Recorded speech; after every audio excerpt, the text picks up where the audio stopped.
And now the Texas is about to line up. Only then does Oklahoma State start to substitute. Yeah, and the umpire there is holding it as they run out Walter Sheed. And he's not in any hurry. Nor is the guy he replaced, Goodlow. It's brilliant if you can get away with it.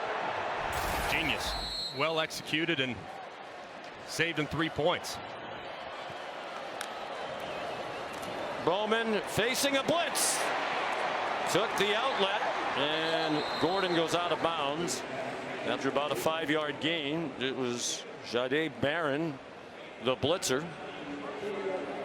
Can't imagine Texas will do anything other than play prevent defense here. I mean, 11 seconds left.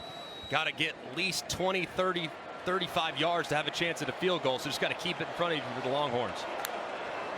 Alex Hale's long is 53. Bowman retreating and chewing up a lot of time. Left himself only 4 seconds and a 2-yard loss. And now the clock's at 3 seconds.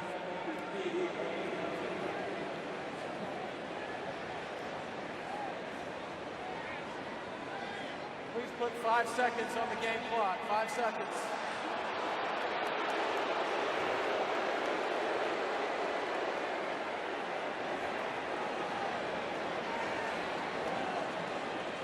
Well, what do you do? I don't think Bowman can throw it to the end zone from here. No, I mean, I always kind of think if you're this part of the field, the best player, the ball in their hands, hand it to Ollie Gordon, see what he might do with it. But they'll have to just take the knee and conservatively take halftime. 49 combined points, the most in a half in Big 12 title game history. Texas had 422 yards of offense. Here's Molly. Coach, you failed to convert on 4th and 5 and then missed that field goal. What are your thoughts on that sequence? Total coach's error. That's all on me. I screwed that up. All right. Well, Quinn. Easy answer. Better than last week for you.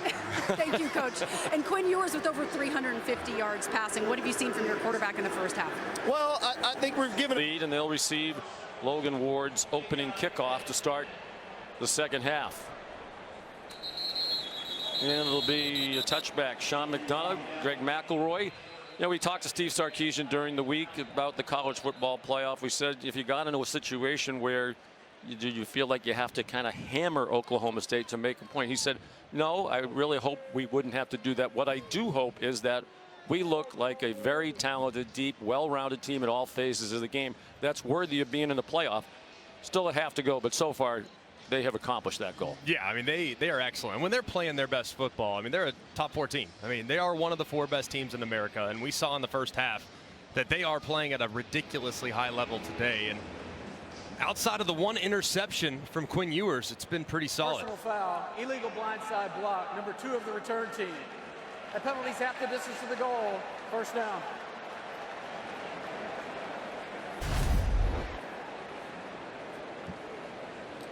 Right there. That's a good call by the official, and dangerous play, a big collision there on the return that they're trying to get out of the game.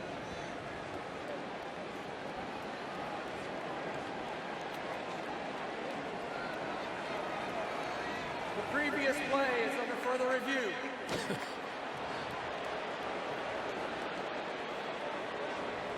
Well, I've had a couple of opportunities to review other things that would have seemed to have been a bit more important than this.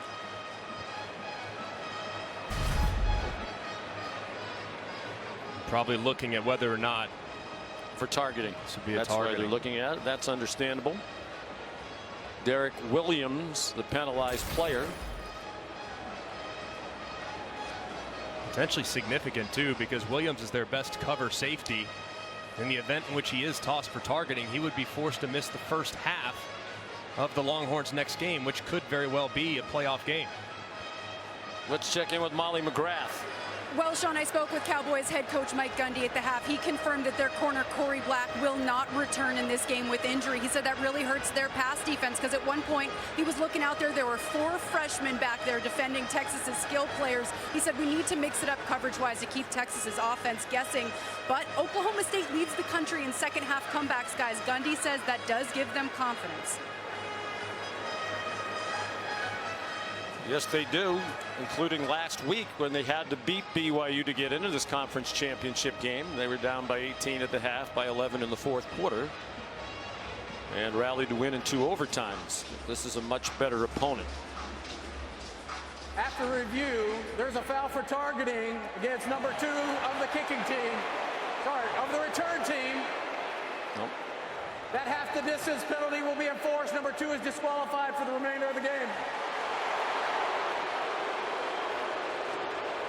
So Williams, who does factor in the secondary rotation, not just a special teams player.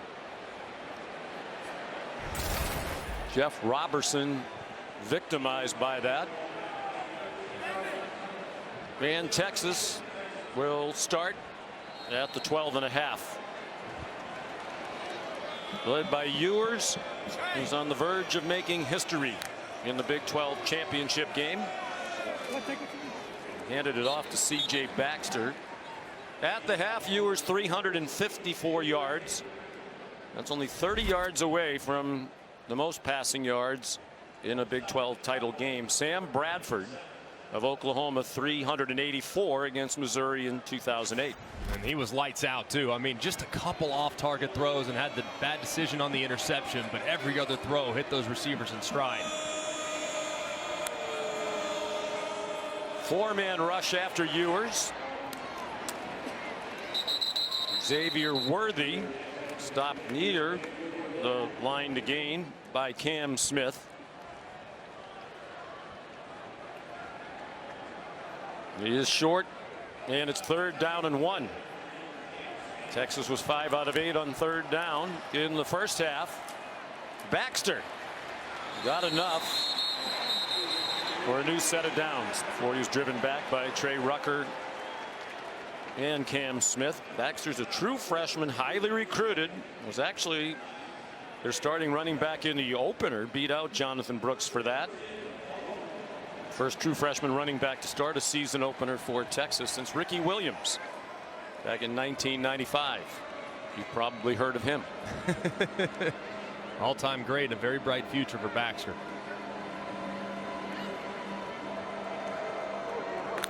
And the crowd eerily silent to begin this second half. A lot of them still enjoying the hospitality of this mammoth stadium. Sanders the catch. Yep, I'd say most are well hydrated here today. And there's not an empty seat here. This is a gigantic stadium, and in the first half you looked around hard to find an empty seat. One of the biggest games. Here we go again with the slow substitution. One of the biggest games in recent history for Texas. 10th year of the college football playoff. They've never been in it. Short gain for Baxter. Again, there's a lot of football left to be played, but you'd have to think, they started number 7, obviously. Oregon took a second loss last night. They're out. Texas is now ahead of them. Ohio State is number 5. A win by Texas eliminates Ohio State. You'd have to think, right? Because of one loss, conference champion Texas with a win at Alabama certainly has a better resume than Ohio State. He has some nice wins. There's a flag before the snap. False start, number 4, offense. It's a 5-yard penalty, 3rd down. Let's take a look at today's college football playoff rankings, brought to you by AT&T. Here's the penultimate rankings. The final one will come tomorrow. We'll know the field of 4. No team outside of the top 6 in the second to last rankings has ever made it in. That's where Texas was. But there's certainly a path to make that history. Nice catch by Blue. One-handed snag of a ball behind him. They trapped it on his hip as he moved up the field for 15 yards and a first down. And a great play by Quinn Ewers too. Stepped up in the pocket, brought the defender up to him. That was Benson. Blue runs right around Benson, delivers it, and a great catch by Blue.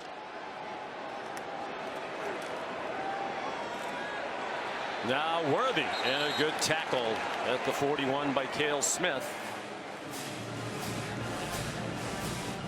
So to talk about the big picture for a moment, Washington's definitely in. Yes. So essentially starting today, with Oregon almost certainly out, you had 3 spots available and 6 teams still alive to do it.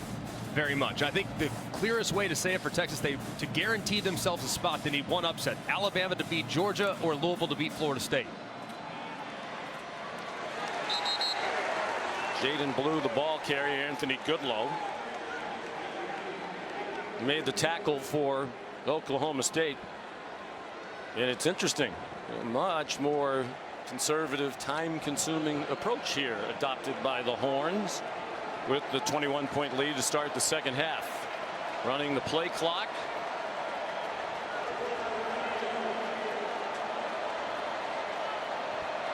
Third down and 8. Ewers pressure immediately and sacked. Nathan Latu with the first sack of the day for the Cowboys for a 7-yard loss. And Latu does a great job running around the right guard, DJ Campbell. Campbell sets terribly, opens his shoulders, which allows Latu to run right around him. Ewers sees it, tries to escape, and Latu makes the play. 50-year senior from Salt Lake City. His twin brother Cameron played at Alabama, now with the 49ers. Big sack, his 3rd of the year. Here's Ryan Sanborn punting for the first time. Stanford transfer. Fielded on a hop by Brendan Presley. And sent out of bounds at the 23. You're watching Dr. Pepper. Good pre-spot if other chaos occurs. Ollie Gordon, the ball carrier. Of course, the thing that would create chaos is if Alabama does beat Georgia. I mean, if Georgia wins, they're in. Michigan wins, they're in. Florida State wins, I think they're in. I agree. Undefeated conference champion. You would have 4 undefeated conference champions in that scenario, which would be unprecedented. And Texas would be on the outside looking in, likely in the 5 spot as a 1-loss conference champ. Ollie Gordon is down and being tended to.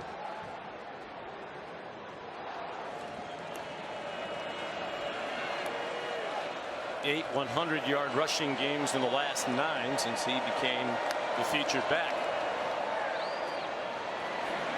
Presley again. Another quality gain after he got 17 on the last. That one good for 8. Just a ton of cushion being played by Texas defensive backs, especially over the number 2 and 3 in the slot. Presley, there's nobody challenging that. And he's got Owens out in front, excuse me, to be able to secure the edge. Got to get up and be a little more aggressive to the trips formation.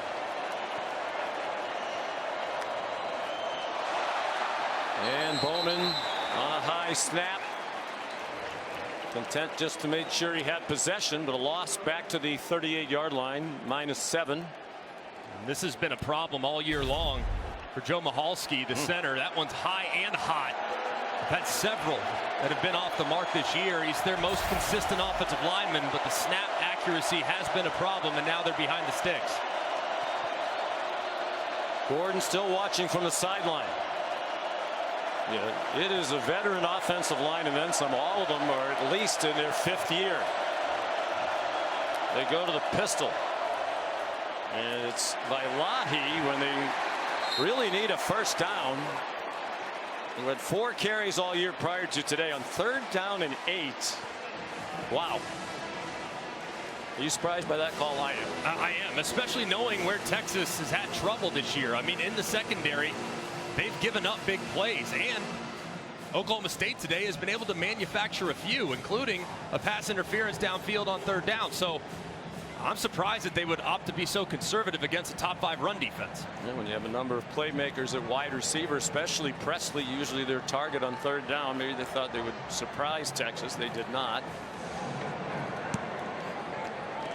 Hudson Cock. Xavier Work. Ewers up to 388.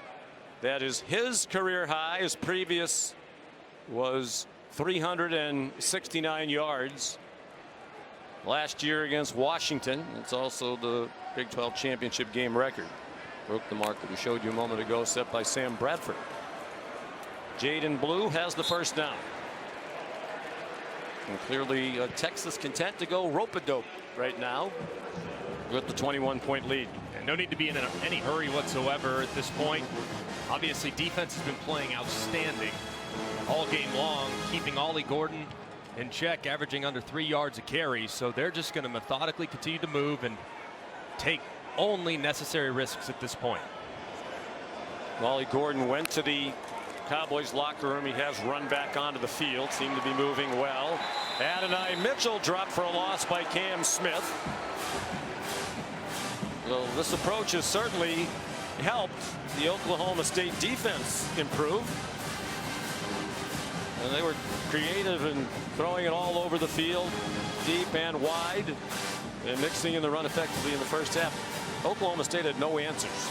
None. And even when they were in the right position, they couldn't bring the Texas receivers down in space. They had a very difficult time tackling in the first half. So they've played a little better here the first couple drives.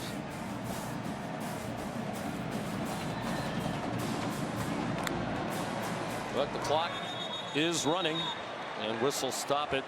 We're under 5 minutes to go in a scoreless third quarter after a record 49 combined points in the first half. Prior to the snap, not all 11 players were set. False start, number 0, offense. 5-yard penalty, so second down.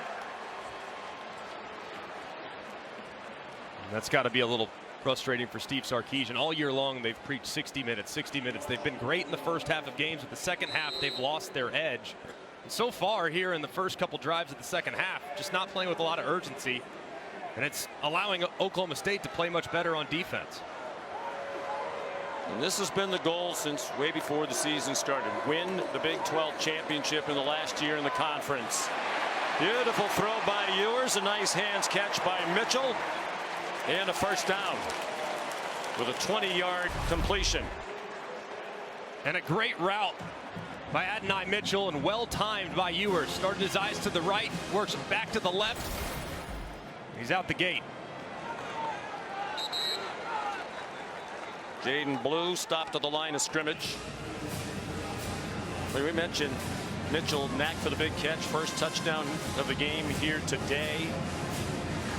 In their win at Alabama, really put them firmly in the CFP picture at the beginning of the year. He had 2 fourth quarter touchdown catches in Tuscaloosa to give them the lead to stay. Caught a touchdown pass for Georgia last year in both of their games in the college football playoff. Robinson trying to stay in bounds, and he did all the way to the end zone.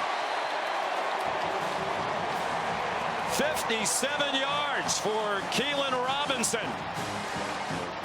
And the first score for either team here in the third quarter. And really well done by the center, number 65. That's Jake Majors. He pulls around, secures the linebacker, and Robinson creases it right behind. Almost tight ropes the sideline, but couldn't do it. Explosive run nonetheless. Ooh, right there. It didn't look at that point like he stepped out. Just an incredible run there by Robinson. Taking a look at it to confirm the score in the replay booth. Great effort by Keelan Robinson. He's taken a bit of a back seat for some of the younger players, but showing off he still has tremendous playmaking ability in the open field. Transfer from Alabama.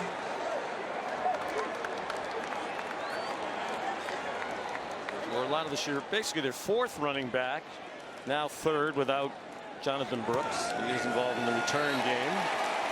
That's the 3rd play of 50 yards or more for Texas.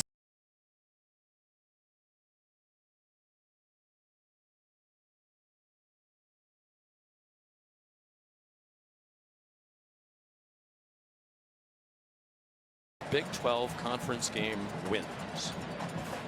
I'm going to guess Bob Stoops is 1. Bill Snyder? Wow. Is I think you cheated. I did not. I was going to say Mac Brown, but I was trying to You know, you pulled it off. You act like you didn't know. I promise I did. The dramatic pause. I mean, he was just there for so long. So long. So I would many say years. you're right, but by law, I have to repeat. Here's the answer to the Aflac trivia question. So that'll be coming next. Set your DVR. Bowman to Presley. Got hit hard. The ball came out. For now, it looks like a catch and a fumble, and now they're waving it off as an incomplete pass. Jaron Thompson delivered the big hit, the senior from Lufkin, Texas. They have excellent depth in that secondary. Good solid hit there from Thompson, too. Turns his head to the side, initiates contact with the shoulder. It's a good form tackle. Missed sometime this year with an injury. Here's the screen. Ollie Gordon. Good call, well executed. And a first down as he's collared at the 43-yard line for an 18-yard pickup. Michael Taft made the tackle. Sophomore safety. Just hasn't been any room for Ollie Gordon all game long. Texas has done a great job keeping him bottled up between the tackles. One of the few times he got out into the open field, and get to see some of that game-breaking speed on display for a moment. He's been held to 31 yards rushing, 2.8 per carry, came in averaging 6.5 per carry, 132 a game. Bowman, nobody there in black. There's two. It was Gavin Holmes in the general direction of Brennan Presley, the pass.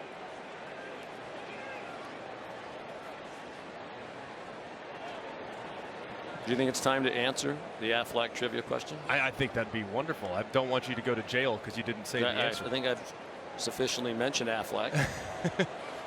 While while enjoying a very tasty Dr. Pepper. I'm a resident of Fansville. Alan Bowman retreating and throwing it away. Well, let's see if America has faith in your answer. Here is the answer to the Aflac trivia question. Bob Stoops, 121. Bill Snyder, 104. Mike Gundy just two behind the legendary K-State coach. He's done a tremendous job. This is their second trip to the conference title game. Lost here 2 years ago. They did win it in 2011 when they had a huge season, went 12-1 back when they didn't have a conference playoff game. Another screen, and it's batted away. They tried to go back to Gordon on the screen. Maurice Blackwell said no way. And a great job by Blackwell. He's blitzing off the edge. He sees it immediately, reads out of the pressure, sits on Gordon, and breaks up the play. Has to be a thrill for him. He's right here in his hometown, Arlington, Texas, Martin High School.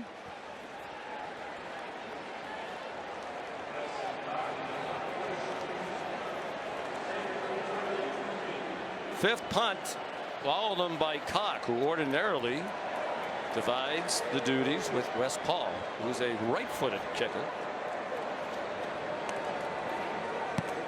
You know, Mike Gundy's an interesting guy, a little quirky. Isn't that surprising? He'd have a left-footed punter and a right-footed punter. So how do you decide? So it depends on the situation. But we were told Cock was the pooch punter, and he's had every punt today. That one for 45. Tomorrow, finally, the exclusive reveal. We'll find out who's in the college football playoff semifinals. One game in the Rose Bowl, one in the All-State Sugar Bowl on New Year's Day on ESPN. Reese, our main man, Greg, and the guys. See, Reese, you two are the headliners apparently. Everybody else is just a guy. We'll unveil the New Year's 6 bowl games, the final top 25. It's a 4-hour special. Good thing we have a bunch of guys that like to talk. It all starts at noon after Sunday NFL Countdown on ESPN and the app. And reminder, Countdown is at 9 a.m., an hour earlier than usual. C.J. Baxter, the ball carrier. Okay, here's the latest out of the All-State playoff predictor. 43% chance if Florida State wins, and I'm assuming, Phil Dean, this includes, or assuming this is a Texas win today. Yes, assuming this is a win. 88% if the Noles lose. There'll be a lot of Longhorn, all Longhorn Nation cheering for Louisville tonight in Charlotte. C.J. Baxter, the catch, tackled immediately by Cam Smith. I know that number sits at 88%, but I cannot envision a scenario where Texas would be left out, knowing the head-to-head that they have over Alabama in the event in which Louisville beats Florida State. I know that people have a hard time just understanding if the SEC could get left out. I think it's possible, but at the same time, Florida State loses, Texas is in. I just have a hard time. I think it's possible the SEC could get left out. Right? Sure. If Alabama wins later this afternoon against Georgia. Here's Ewers taking off running. He'd be smart to get out of bounds. Doesn't want to take a big hit and suffer perhaps an injury with the possibility of a college football playoff. And he is a little gimpy and reaching for his right hip.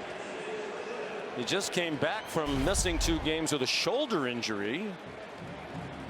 He kind of reached out for a moment with his right arm, and then he brought it back in wisely.